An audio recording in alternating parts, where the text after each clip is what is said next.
Hello and welcome back. You know what to do. Grab yourself a cup of coffee, grab yourself a cup of tea, or grab yourself a cup of water, and let's get straight into the news. Well, as we all know, Prince Harry and Meghan Markle are wrapping up their official engagement in the UK. And my question is, and I'm sure your question is, where the heck is Archie? First off, I want to say this. I personally believe that Archie is a real baby. I don't think that Archie is a doll or anything like that. I know that there have been several Archie sightings around Canada, and if you disagree with me, feel free to let me know in the comments below. Okay, now that we've gotten that out of the way, I wanted to highlight this article in which a royal advisor talks about the Archie situation. So the article says, a formal royal advisor condemned Meghan Markle and Harry, Duke of Sussex, formerly Prince Harry, this week for their, quote, inconsiderate decision to leave 10-month-old son Archie behind in Canada as the couple wrapped their final royal appearances in the UK. Quote, it would be a great pity if he's not brought over because he's not seen his great-grandparents, the Queen and Prince Philip, or his granddad, Prince Charles, since last year. And I think it would be such a shame if they don't get a chance to see him, Arbiter said. He continued, the Queen is going to be 94 in April. She's just not going to be with us much longer. Prince Philip is going to be 99 in June.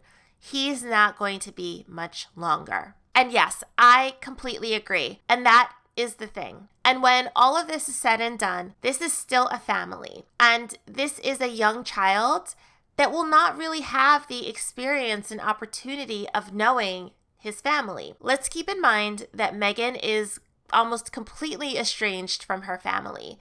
She has her mother, but other than that, no other family. Now, Harry is moving away from his family and is working hard, it seems, to become estranged from them as well. So here is my theory. I think that from the beginning, Archie has been a bargaining chip for Harry and Meghan, and also justification for them leaving the British royal family. Let's go back to where it all began. And it all began at Princess Eugenie's wedding.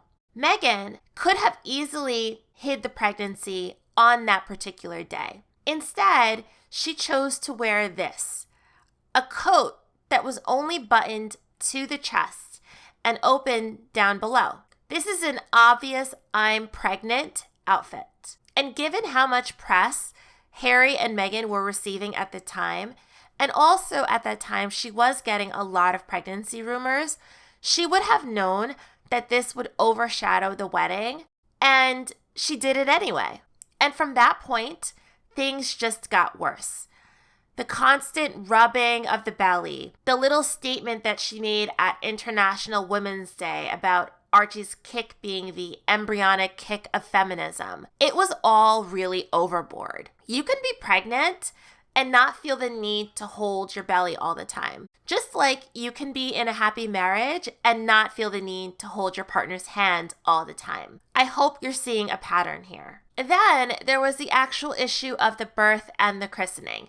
Now, if Harry and Meghan want to be private, fine. But they themselves are not really private people. They chose to live a very public life. Well, at least Meghan chose it.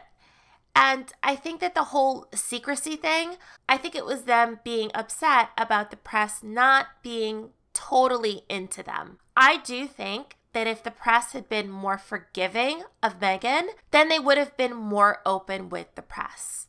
In being unnecessarily private, they alienated themselves further. Keep in mind they had a small christening, and they didn't even invite most of the royal family. Now this is Harry's cousins, aunts, uncles, and of course they didn't do their public walkabout like other royals typically do when they have a christening for their baby. So it's not that they just alienated the public, they alienated their own family. And then, of course, with this whole Megxit situation, Archie is being used as justification. Now it isn't just Harry and Meghan.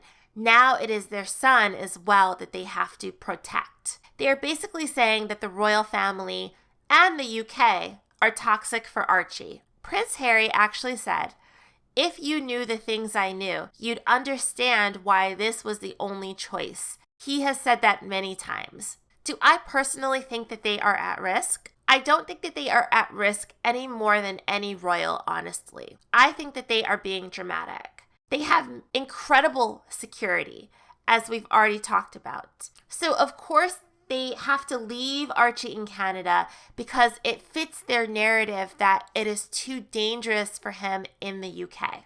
Let's also talk about this leaving Archie in Canada. I think it's very odd that they left him in Canada while they are both in the United Kingdom, especially at his age.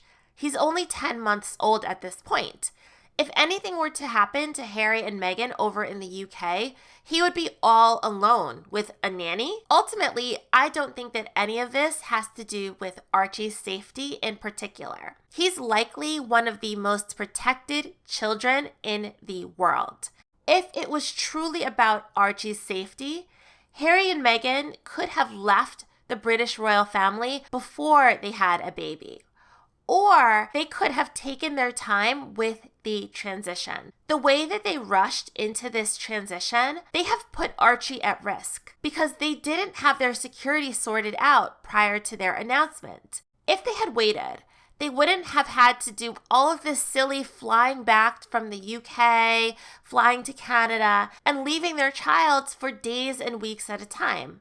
Again, Archie is a bargaining chip, and their defense against what they feel is unfair treatment. If they had gotten everything that they wanted, I assure you that they wouldn't have been so secretive with Archie. What they are saying is, "Oh, you aren't being nice to us?